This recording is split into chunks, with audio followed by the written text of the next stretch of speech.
recognize the gentlelady from North Carolina, Ms. Manning. Thank you, Mr. Chairman, and thank you, Administrator Power, for all your service to this country over many, many years. I'm over here. Thank you for all your service for many, many years and your patience during this hearing.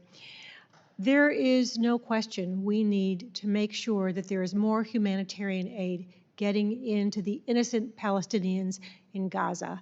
I have a very dear friend in my district whose husband's family is in Gaza, and I get regular reports about how they are suffering and how they would do anything to get rid of Hamas because they believe that it would relieve their suffering.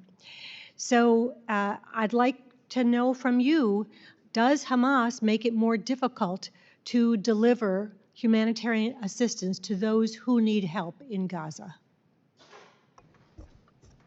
All I can tell you, because I'm not there, is the reports from our partners is that that right now is not the impediment. That is not the barrier to getting food to people. I like you, would expect it would be, given what Hamas does otherwise, targeting innocent civilians, using innocent civilians as human shields.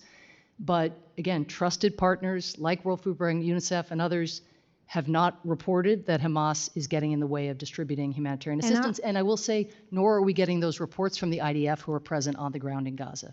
I have been getting reports, in fact, that Hamas is targeting, punishing, or hindering Palestinians who are working with the international community to provide humanitarian assistance. You have not seen any evidence of that. I would be very interested in those reports, but that is not what our partners are reporting back to us. So do you believe that Hamas is benefiting from the aid that we are providing to Gaza? I mean, I don't even know how to think about that question in this moment when Hamas is on the run and being pursued across Gaza. I don't think they are in a position, because of what the IDF is doing, to benefit per se. Would family members of Hamas potentially be getting access at a food distribution? That's possible. It's going to civilians. Do you have any knowledge of how Hamas fighters are getting their food? I don't. So it is a difficult balance to strike when we desperately want to make sure that innocent Palestinians don't suffer and don't starve, but we don't want to do anything to embolden Hamas. And I have spent today, much of my time this morning, meeting with hostage families.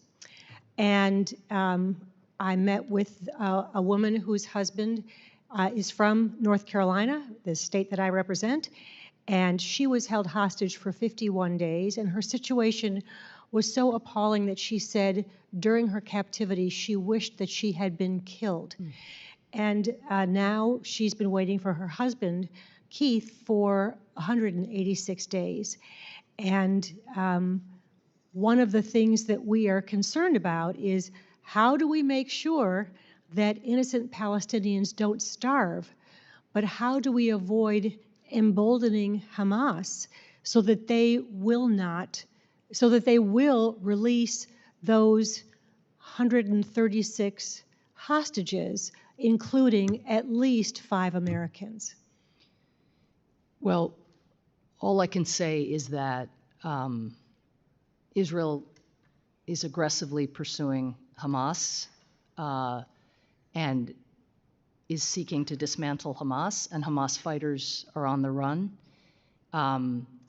But whatever that balance is to be struck, it's hard to say that that balance with also the welfare of civilians has yet been achieved if you have famine in the north and potentially imminent famine in the south. So you're absolutely right that it's weighing the costs and the benefits, and this is just the exchange that I had, again, not long ago in Israel with COGAT, with the IDF, with Israeli officials. Nobody is saying that this is easy, but a lot of the decisions that the government of Israel made in the early phases of the war, they later went on to reverse. In other words, the decision, not to open Kerem Shalom, then they opened Kerem Shalom. The decision not to allow fuel in because it was dual use, in the end, they recognize you can't do humanitarian delivery without doing fuel. What we have been saying consistently is just do all of that sooner so that fewer people are harmed. And I appreciate the work you do. I truly do. But I know that there is a hostage deal on the table, a ceasefire deal on the table right now. And Hamas is the party that is refusing to accept the deal. And I am deeply worried that there are things that we are doing that are preventing Hamas from taking the deal and releasing those hostages, including American citizens, and it keeps me up at night. So my time has expired. Thank you again for all your service, and I yield back. Thank you. I recognize